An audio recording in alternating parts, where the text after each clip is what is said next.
Silicon Valley. Nestled in the southern San Francisco Bay Area of Northern California, the valley is not just a geographical location. It's an idea. It's an expression of the urge to digitize all the information in the world, and to database, track, and store that information.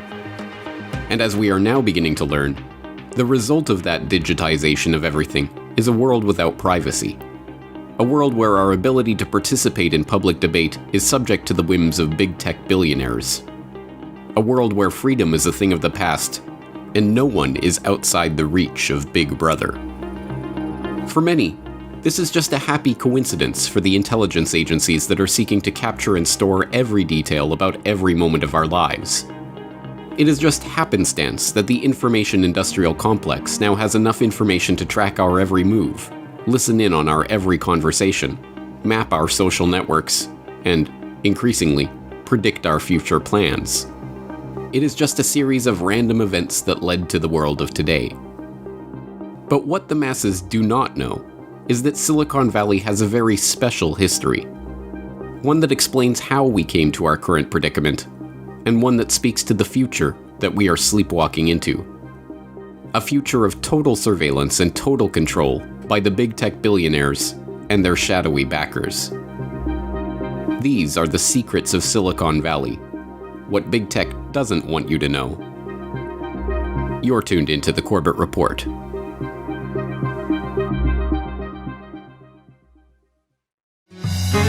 Once known as the Valley of Heart's Delight, the Santa Clara Valley was a bucolic agrarian area known for its mild climate and blooming fruit trees.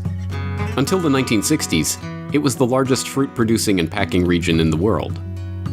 Today, there are few reminders of the valley's sleepy farming past.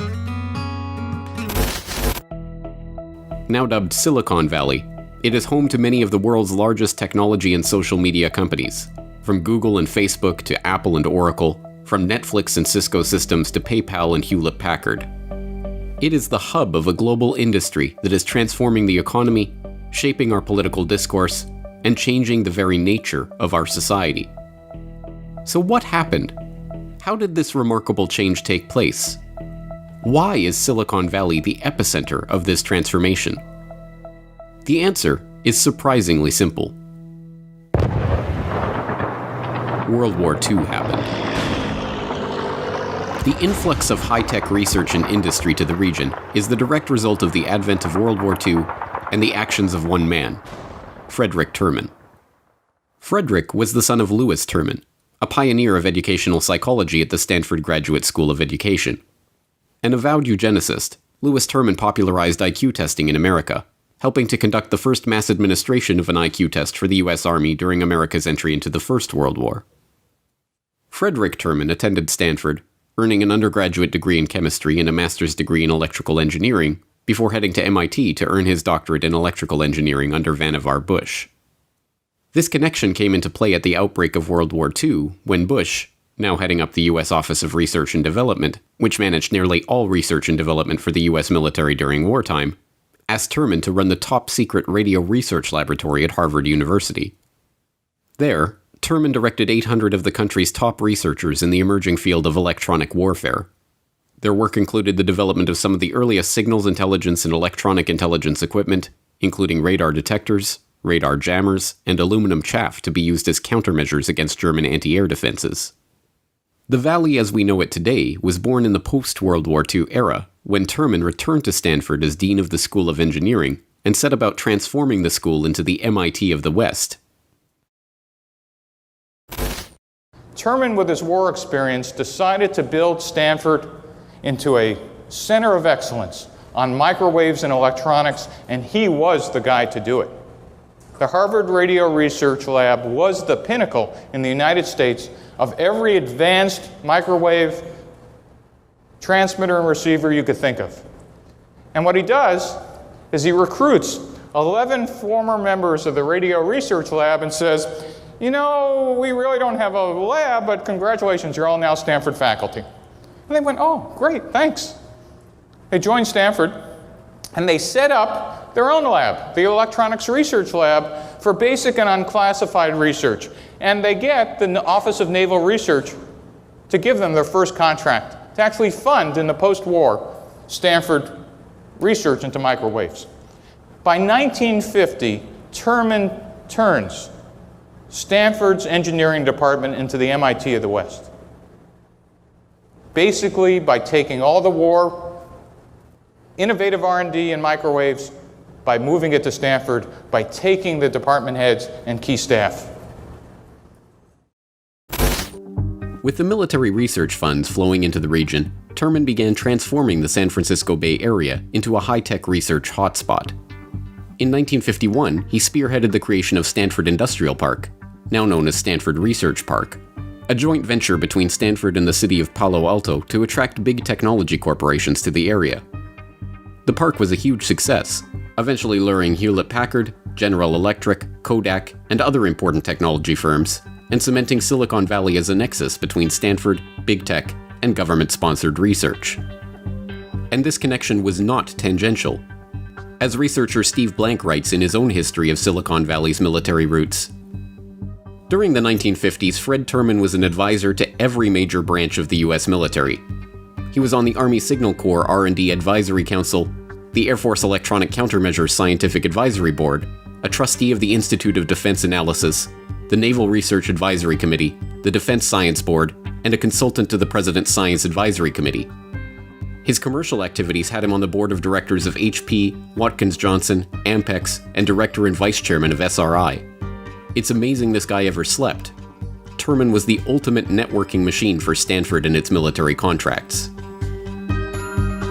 It is no secret that Silicon Valley has thrived since the very beginning on Pentagon research dollars and DoD connections. From William Shockley, a rabid eugenicist who spent World War II as director of Columbia University's Anti-Submarine Warfare Operations Group, and who is sometimes cited as Silicon Valley's other founding father for his work on silicon semiconductors, to the Stanford Research Institute, a key military contractor that had close ties to the Advanced Research Projects Agency. The U.S. Defense Department has had a key role in shaping the development of the region. The Stanford Research Institute was spearheaded by Terman and created by the trustees of Stanford University in 1946. From its inception, the SRI was instructed to avoid pursuing federal contracts that might embroil Stanford in political matters. But within 6 months, it had already broken this directive, pursuing contracts with the Office of Naval Intelligence. In the 1960s, at the same time that the Institute's Artificial Intelligence Center was creating Shaky, the first mobile robot that could reason about its surroundings.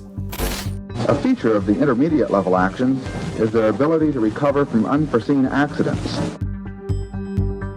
Our gremlin, Charlie, symbolizes an agent of change unknown to Shaky. Shaky sensors tell him that the box has slipped off the push bar, but his cat whiskers tell him where the box is, so he can get behind it and resume pushing. SRI was targeted by Vietnam War protesters for its contract work with ARPA, the Pentagon arm devoted to developing cutting-edge technology. The pressure caused Stanford University to formally cut its ties with SRI in the 1970s, but the Institute's military-funded research did not stop there. The Stanford Research Institute was to become the second node in the ARPANET, the Pentagon-created packet switching network that gave birth to the modern-day Internet. The first message ever sent between two computers was sent on the ARPANET between a computer at UCLA and one at SRI. It was the head of ARPA's Command and Control Division, Robert Kahn, who set up the first experimental mobile network, known as PRNet, around Silicon Valley, and formed the initial satellite network, SatNet, that connected the early Internet internationally. In 1973, Kahn enlisted the help of Vint Cerf, an assistant professor at Stanford University, to develop, as a Department of Defense project, the TCP/IP protocol suite that would help make the Internet possible. In a recent panel discussion hosted by DARPA, the latest moniker for what was originally ARPA, Vint Cerf admitted that the entire ARPANET project was dictated by the Pentagon's needs for a command and control system that would be responsive to military requirements.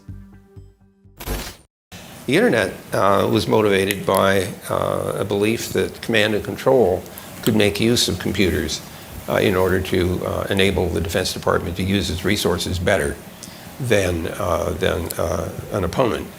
And in that particular case, Bob in particular started the program at DARPA in the early 1970s. realized that we had to have the computers in ships at sea and in aircraft and in mobile vehicles, and the ARPANET had only done dedicated fixed machines that were in air-conditioned rooms, connected together, roughly speaking, dedicated telephone circuits. So you can't connect the tanks together with wires because they run over them and they break.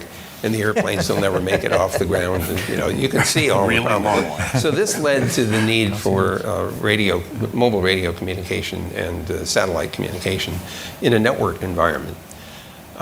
Your question about global nature here is easily answered. At least I thought we were doing this for the Defense Department, which would have to operate everywhere in the world.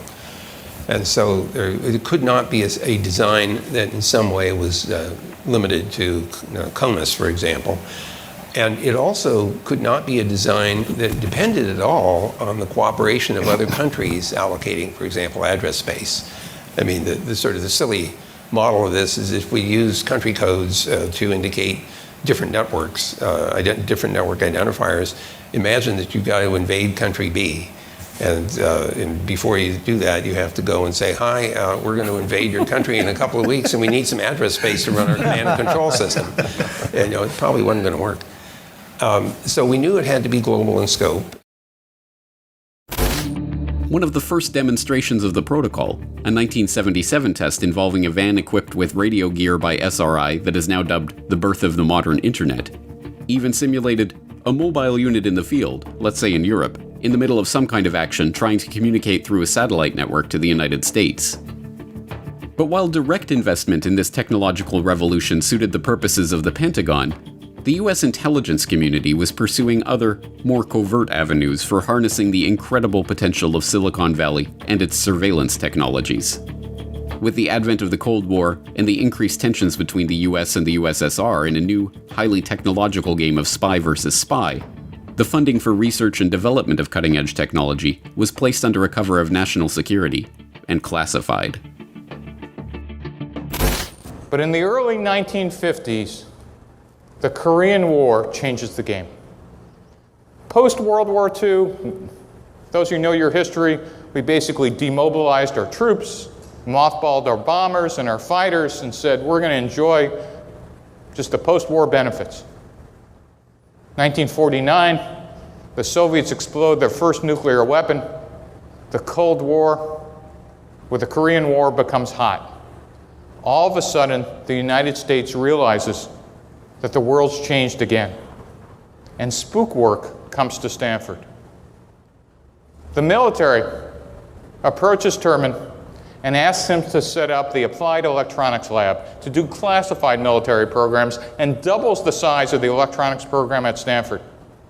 They said, well, we'll keep this separate from the unclassified electronics research lab, but for the first time, it made Stanford University a full partner with the military in government R&D. The arrival of intelligence agency investment money created a new relationship between the government and the researchers in the Valley. Rather than directly hiring the technology companies to produce the technology, consumer electronics would increasingly be regulated, directed, overseen, and infiltrated by government workers, who could then use the technology as the basis for a worldwide signals intelligence operation, directed not only at the militaries of foreign countries, but at the population of the world as a whole. Now cloaked in a shroud of national security, the government's role in the development of big tech has been largely obscured. But if you know where to look, the fingerprints of the intelligence agencies are still visible on nearly every major company and technology to emerge from Silicon Valley. Take Oracle Corporation, for instance. The third largest software corporation in the world, Oracle is famed for its eponymous database software. What many do not know is that the Oracle name itself comes from the firm's first customer, the CIA.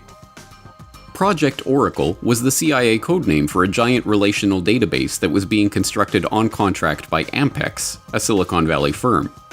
Assigned to the project were Larry Ellison, Bob Miner, and Ed Oates. Although Project Oracle was something of a disaster, it did lead Ellison and his partners to spin off Oracle Corporation, which to this day gets 25% of its business from government contracts. Or take Sun Microsystems. Founded in 1982, the Silicon Valley software and hardware giant's flagship Unix workstation, the Sun 1, as Computer World explains, owes its origin rather directly to a half-dozen major technologies developed at multiple universities and companies, all funded by ARPA. Sun was acquired by Oracle in 2010 for $7.4 billion. But to an entire generation growing up today, this is ancient history. Sure, the intelligence agencies and the Defense Department were involved in the founding of these Silicon Valley stalwarts. But what about the Silicon Valley of today?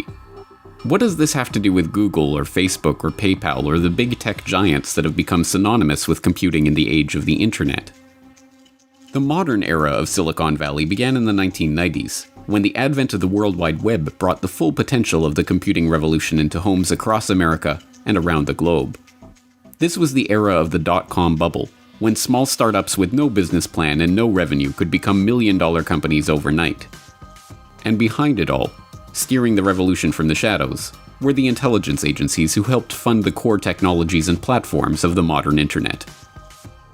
One of the first problems confronting early users of the web was how to search through the dizzying array of personal websites, corporate web pages, government sites, and other content that was coming online every day. In order for the web to turn from a playground for tech geeks and hobbyists into a ubiquitous communication tool, there would need to be a way to quickly sort through the vast amount of information available and return a relevant list of websites to lead users to useful information. Early iterations of online search, including personally curated lists of interesting sites and primitive search engines that relied on simple keyword matching, failed to live up to the task. By happy coincidence, the problem of cataloging, indexing, sorting, and querying vast troves of information was one that the intelligence agencies were also working on. As the masses of data flowing through the internet gave rise to the era of big data, the NSA, the CIA, and other members of the US intelligence community recruited the best and the brightest young minds in the country to help them store, search, and analyze this information, and those searching for it. And, as usual, they turned to Stanford University and the Silicon Valley whiz kids for help. Google, as the now familiar story goes, started out as a research project of Larry Page and Sergey Brin, two graduate students at Stanford University. Unsurprisingly, one does not have to dig very deep to find the connection to the Defense Department. DARPA, the current name of the oft-rebranded ARPA, was one of the 7 military, civilian, and law enforcement sponsors of the Stanford Digital Libraries project, which helped fund Page and Brin's research. DARPA was even thanked by name in the white paper where the idea for Google was first laid out: the anatomy of a large-scale hypertextual web search engine. Less well-known is the massive digital data systems project spearheaded by the US intelligence community and funded through unclassified agencies like the National Science Foundation. As an email introducing the project to researchers at major US universities in 1993 explains, it was designed to help the intelligence agencies take a proactive role in stimulating research in the efficient management of massive databases and ensuring that intelligence community requirements can be incorporated or adapted into commercial products. As Jeff Nesbitt, former Director of Legislative and Public Affairs for the National Science Foundation, detailed in a revealing 2017 article for QZ.com on Google's true origin, the research arms of the CIA and NSA hoped that the best computer science minds in academia could identify what they called birds of a feather. Just as geese fly together in large V-shapes, or flocks of sparrows make sudden movements together in harmony, they predicted that like-minded groups of humans would move together online. Their research aim was to track digital fingerprints inside the rapidly expanding global information network, which was then known as the World Wide Web.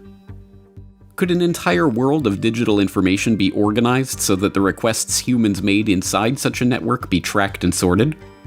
Could their queries be linked and ranked in order of importance? Could birds of a feather be identified inside this sea of information so that communities and groups could be tracked in an organized way? The project dispersed more than a dozen grants of several $1 million each to help realize this goal of tracking, sorting, and mining online behavior in order to identify and categorize communities and track groups in real life. And one of the first recipients of this grant money? Sergey Brin's team at Stanford and their research into search query optimization. From its very founding and continuing right through to the present day, Google has maintained close ties to America's intelligence, military, and law enforcement apparatuses. As with all matters of so-called national security, however, we only get a window into that relationship from the public and declassified record of contracts and agreements that the tech giant has left in its wake. In 2003, Google signed a $2.1 million contract with the National Security Agency, the U.S. intelligence community's shadowy surveillance arm that is responsible for collecting, storing, and analyzing signals intelligence in foreign intelligence and counterintelligence operations. Google built the agency a customized search tool capable of searching 15 million documents in 24 languages. So important was this relationship to Google that when the contract expired in April 2004, they extended it for another year at no cost to the government. In 2005, it was revealed that In-Q-Tel, the CIA's venture capital arm and itself the perfect encapsulation of the intelligence agency's relationship with Silicon Valley, had sold over 5,000 shares of Google stock. It is not exactly clear how the CIA's venture capital firm ended up with 5,000 shares of Google stock, but it is believed to have come when Google bought out Keyhole Inc., the developer of the software that later became Google Earth. The company's name, Keyhole, is a none-too-subtle reference to the Keyhole class of reconnaissance satellites that the US intelligence agencies have been using for decades to commit 3D imaging and mapping analysis.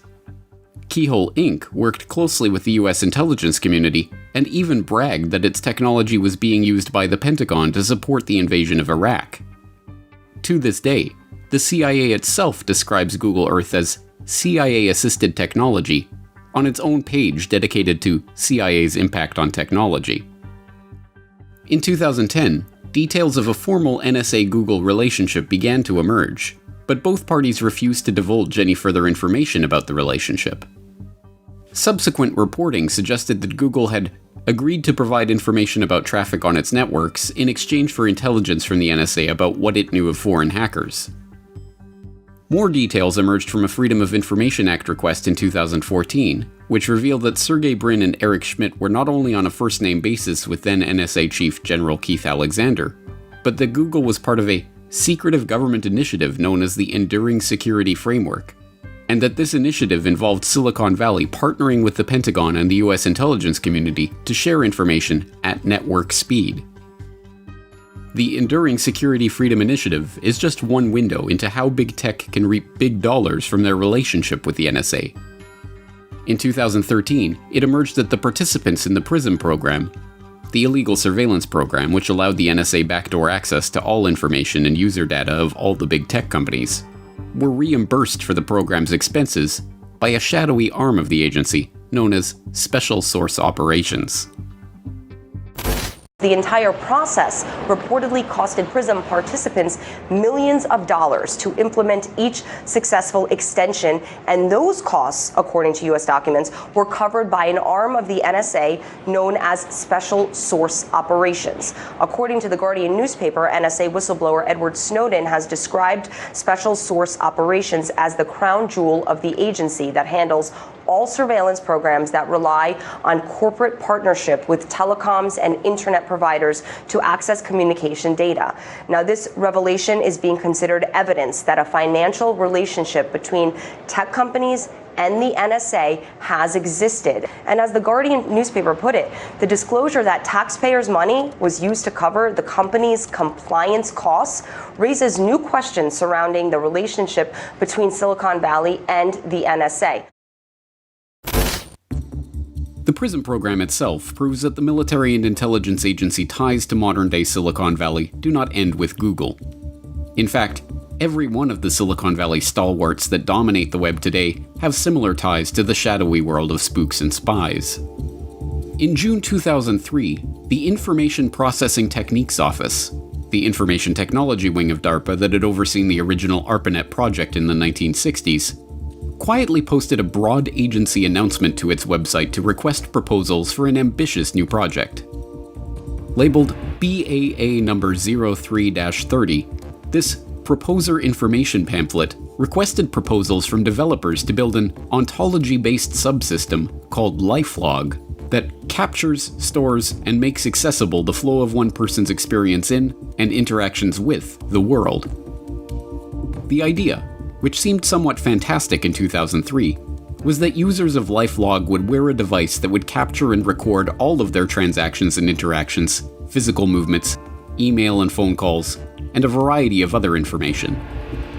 The LifeLog would be presented to users as a standalone system to serve as a powerful automated multimedia diary and scrapbook, but, as the announcement goes on to reveal, the data collected would be used to help DARPA create a new class of truly cognitive systems that can reason in a variety of ways. If it had gone ahead, LifeLog would have been a virtual diary of everywhere that its users went, everything they did, everyone they talked to, what they talked about, what they bought, what they saw and listened to, and what they planned to do in the future. It immediately drew criticism as an obvious attempt by the government to create a tool for profiling enemies of the state, and even supporters of the plan were forced to admit that LifeLog could raise eyebrows if DARPA didn't make it clear how privacy concerns would be met. But then, without explanation, the announcement was withdrawn and the project was dropped. DARPA spokesperson Jan Walker chalked the cancellation up to a change in priorities at the agency, but researchers close to the project admitted that they were baffled by the sudden stopping of the program. I am sure that such research will continue to be funded under some other title, wrote one MIT researcher whose colleague had spent weeks working on the proposal. I can't imagine DARPA dropping out of such a key research area. The cancellation of LifeLog was reported by Wired.com on February 4, 2004. That very same day, a Harvard undergrad named Mark Zuckerberg officially launched thefacebook.com, the first incarnation of Facebook, which collects vast amounts of data on its users, offering them the promise of a powerful automated multimedia diary and scrapbook, but, as has become more and more evident in recent years, using and selling that data for ulterior motives.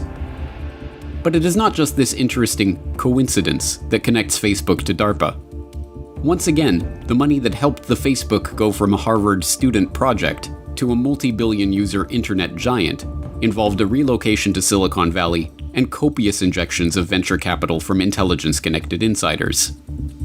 Facebook moved to Palo Alto, California in 2004 and received its first investment of $500,000 from Peter Thiel, co-founder of PayPal. But the real money, and the real interest in Facebook, arrived in 2005, in the form of a $12.7 million investment from Accel Partners, and an additional $1 million from Accel's Jim Breyer. Breyer, it turns out, had some interesting connections of his own. The first venture capital money totaled at $500,000 came to the Facebook from venture capitalist Peter Thiel, founder and former CEO of PayPal. He also serves on the board of radical conservative group Vanguard PAC. Further funding came in the form of $12.7 million from venture capital firm Accel Partners. Accel's manager, James Breyer, was former chair of the National Venture Capital Association. Breyer served on National Venture Capital Association's board with Gilman Louie, CEO of In-Q-Tel, a venture capital firm established by the Central Intelligence Agency in 1999. This firm works in various aspects of information technology and intelligence, including most notably, nurturing data mining technologies. Breyer has also served on the board of BBN Technologies, a research and development firm known for spearheading the ARPANET, or what we know today as the Internet. In October of 2004, Dr. Anita Jones climbed on board BBN along with Gilman Louie. But what is most interesting is Dr. Jones' experience prior to joining BBN. Jones herself served on the board of directors for In-Q-Tel and was previously the Director of Defense Research and Engineering for the U.S. Department of Defense. Her responsibilities included serving as an advisor to the Secretary of Defense and overseeing the Defense Advanced Research Projects Agency. This goes farther than just the initial appearances. DARPA shot to national fame in 2002 when knowledge of the existence of the Information Awareness Office came to light.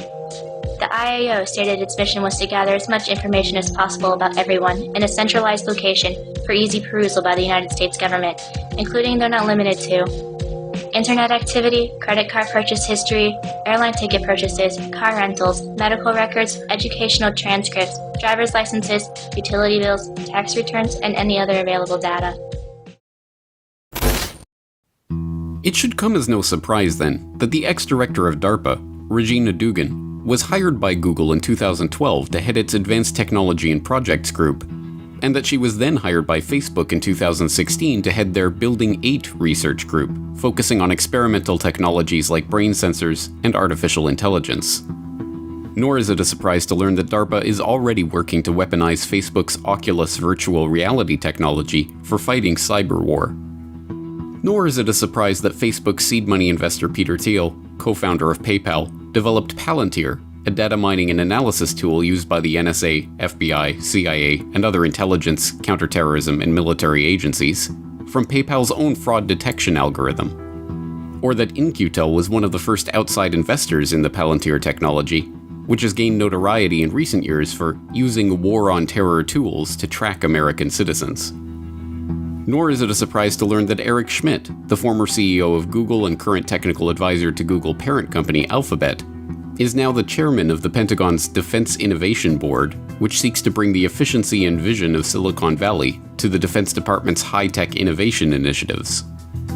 Nor is it surprising that Schmidt, in addition to being a member of the elitist Trilateral Commission, is on the steering committee of the Bilderberg Group, a cabal of financiers, industrialists, high-ranking public officials, military brass, and royalty that has been meeting annually in nearly total secrecy since 1954.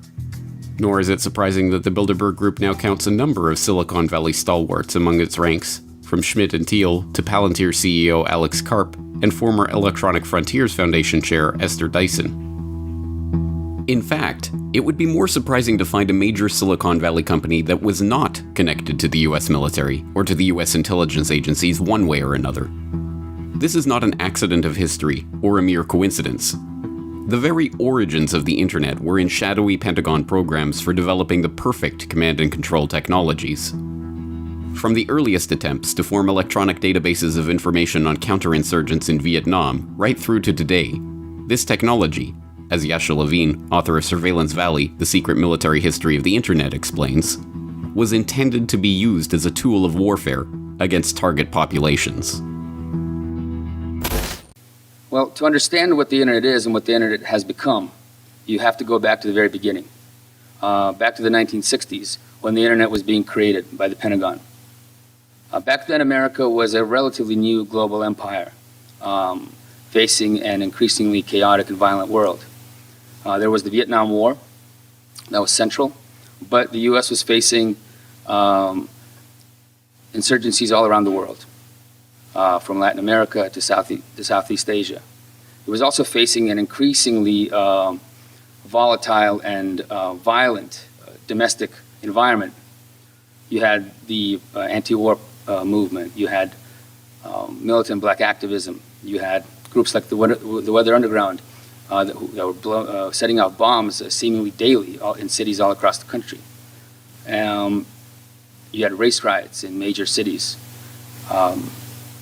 And America's paranoid generals looked at this, right? And they saw a vast communist conspiracy, of course. They saw the Soviet Union expanding globally, underwriting insurgencies all around the world, backing countries that were opposed to America. At the same time, they were underwriting opposition movements in America. And they saw this as a new kind of war that was happening. This was not a war. This is not a traditional war that you could fight with traditional weapons. This is not a war that you could drop a nuke on. It was not a war that you could send a tank division into, because the combatants did not wear uniforms and they did not march in formation. They were part of the civilian population of the conflicts that they were taking part in. So it was a new kind of war, an insurgency, a global insurgency. And in certain rarefied circles in the military, people who were familiar with the new kind of computer technology being developed, they believed that the only way to fight and win this new war was to develop new information weapons.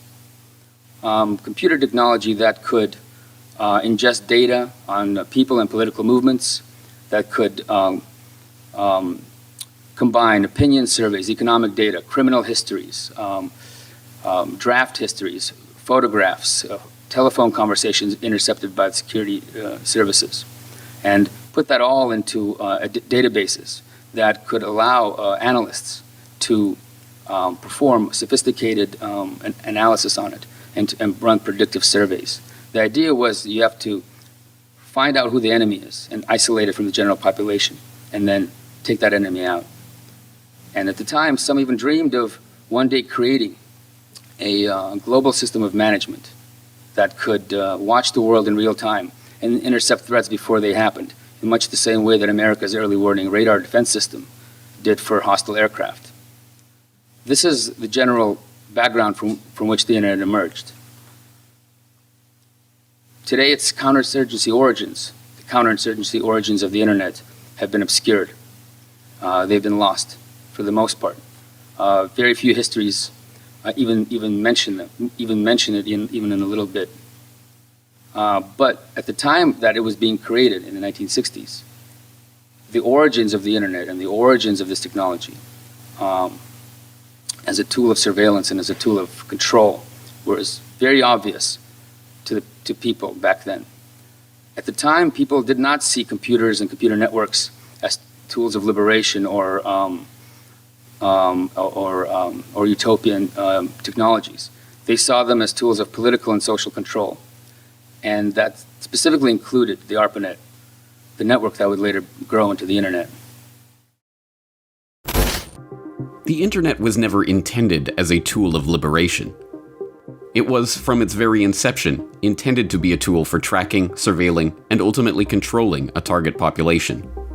And in the volatile environment of the 1960s, that target population quickly morphed from the Viet Cong counterinsurgents into the American public itself, and anyone else who could pose a threat to the Pentagon's ambitions at home or abroad. Seen in the light of this history, recent developments on the internet make more sense. Silicon Valley did not spring out of the California soil by itself. It was carefully seeded there by the military and intelligence agencies that require this technology to fight the information warfare of the 21st century. The Department of Defense did not announce in 2003 that they were going to fight the net as if it were an enemy weapons system because they were afraid the internet could be weaponized by their enemies. They knew it was already a weapon because they themselves had weaponized it. The US government is not afraid of the Russians and their ability to undermine American democracy by purchasing thousands of dollars of advertising on Facebook. They were the ones who envisioned a lifelog system to observe and control the population in the first place. The Pentagon does not fret about the security vulnerabilities of the internet. It exploits those vulnerabilities to develop some of the most destructive cyber weapons yet unleashed, including the US-Israeli-developed Stuxnet. And as the next generation of networking technologies threatens to add not just our Facebook data and our Google searches and our tweets and our purchases to the government's databases, but actually to connect every object in the world directly to those databases, the military is once again at the cutting edge of the next internet revolution. Internet of Things is penetrating an ever widening swath of daily life and the global economy. Our good friends and helpful proliferators of information at Wikipedia define the Internet of Things as the network of physical objects, things embedded with electronics, software, sensors, network connectivity, which enables these objects to collect and exchange data. Essentially, it allows objects to be sensed and controlled remotely, creating an integration between physical world and computer systems. Think smart grid, energy systems related to each other to maximize efficiency, and all tied to that objective. Internet of Things is transforming modern business, leveraging embedded sensors, connectivity, digital analytics, and the automation to deliver greater efficiency and effectiveness on a wide range of market fronts. The military has been a leader in developing many of the Internet of Things component technologies, but can do more to leverage the benefits of Internet of Things solutions. The broader national security establishment also faces unique challenges in adopting Internet of Things technologies ranging from security and mission assurance to infrastructure and cost constraints and cultural hurdles. Now, in September, just a couple of months ago, the CSIS Strategic Technologies Program released a report leveraging the Internet of Things for a more efficient and effective military, which outlines how the military can adopt lessons from the private sector to take advantage of these broader benefits of Internet of Things.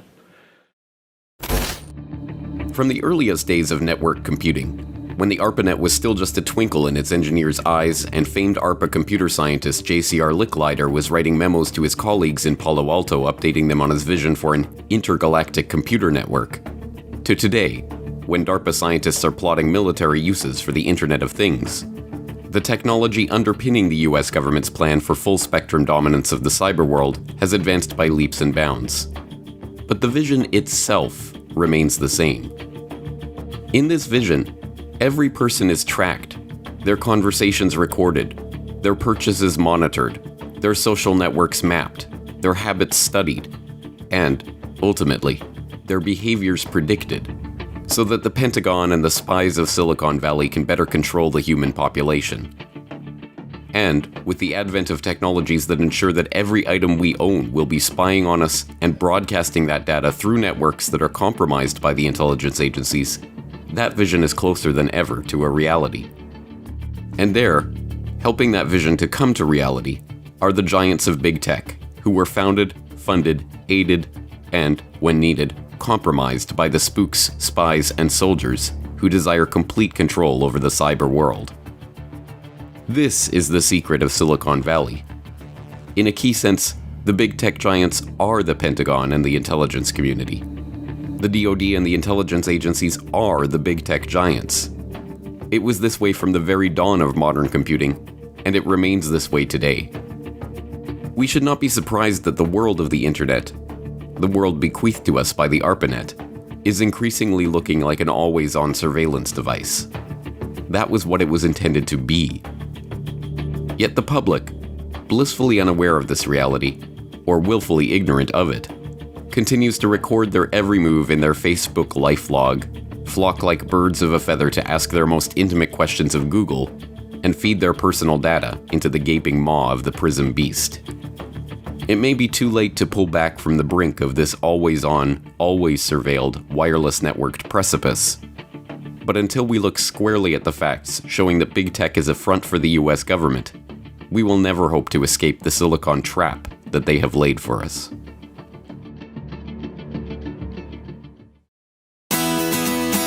The Corbett Report is brought to you by the Corbett Report subscriber, a weekly newsletter featuring James Corbett's International Forecaster editorial, recommended reading and viewing, discounts on Corbett Report DVDs, and once a month, a subscriber-only video. Sign up today to start receiving your copy at corbettreport.com/support. I have a concern. Does that mean that if I'm in a pub in Ireland, somebody can, wife or someone can find me easily with push talk? You got it. Oh, okay. Well, that might not be can't run away and hide now. now.